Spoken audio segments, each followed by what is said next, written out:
চুয়াডাঙ্গার জীবননগর উপজেলার উথলি গ্রামে পূর্বশত্রুতা ও রাজনৈতিক কোন্দলের জেরে প্রতিপক্ষের ধারালো অস্ত্রের আঘাতে আপন দুই ভাই নিহত হয়েছেন। শনিবার সকাল আনুমানিক ৮টার দিকে মিন্টা, হামজা ও রাজ্জাক তিন ভাই গ্রামের ৭২ নং ব্রিজের কাছে কৃষিকাজ করছিলেন। নিহতদের স্বজনদের অভিযোগ, এ সময় যুবদল ও বিএনপির রাজনীতির সঙ্গে জড়িত ৮ থেকে ১০ জনের একটি সংঘবদ্ধ দল তাদের উপর অতর্কিত হামলা চালায়। হামলাকারীরা ধারালো অস্ত্র দিয়ে দুই ভাইকে এলোপাতাড়ি কোপাতে থাকে।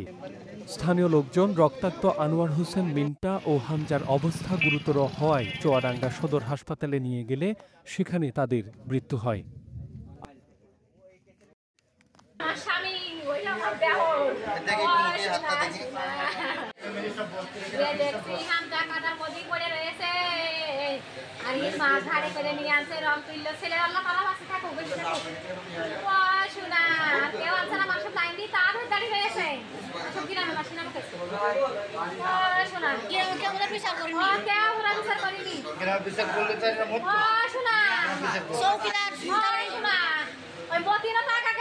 আমি যাচ্ছি আর মতিন ওই ভুয়ন লাইন দিয়ে উঠছে মতিনের ঘুরি না শিখি সব তোর মাতৃ গেল এটা শেষ কথা কি আমি কিছু জানি না কিছু টাকা দি 4 লাখ টাকা ছিল 30-40 জন তো আছে সারি দিক থেকে ঘিরে নিয়েছে বুঝছেন সারি দিক থেকে ঘিরে নিয়েছে এমন মাইর মেরেছে ঠিকই জায়গায় মরে গেছে। এই পর্যন্ত এখানে আপনার প্রশাসন সার্বিক সবসময় সহযোগিতা করছে, সার্বিক খোঁজ খবর নিচ্ছে। এবারে ওই গরু বেচা নিয়ে গন্ডগোল হয়েছে। এখন গরু নাকি খোকার কাছে আমাদের দেওয়ারের ছেলে মিন্টার ছেলে বিদায় বেঁচেছে এলো, এখন 1 লাখ টাকা দাম দিয়েছিল, এরা আবার 5,000 বেশি বের বলে বেঁচে দিয়ে এলো।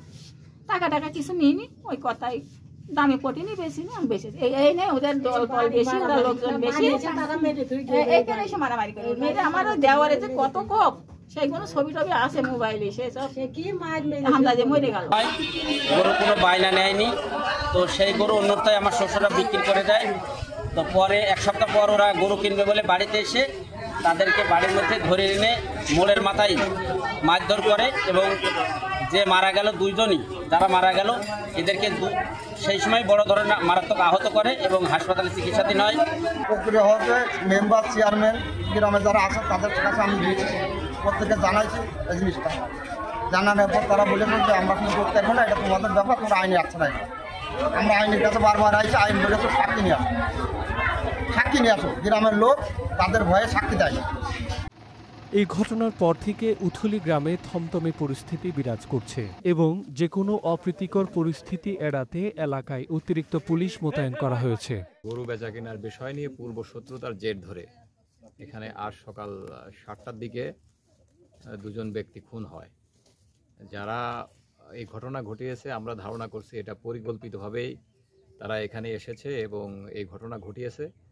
আমরা তাৎক্ষণিকভাবে এসেছি এবং আসামিদের ধরার জন্য আমাদের জোর প্রচেষ্টা অব্যাহত আছে। আসামিদের ধরা পড়ে তাদের থানায় সোপর্দ করার পর গ্রেপ্তার এবং সাক্ষী প্রমাণ সহ পরবর্তী পদক্ষেপ এবং ব্যবস্থা আমরা গ্রহণ করব। Desk report, channel 24।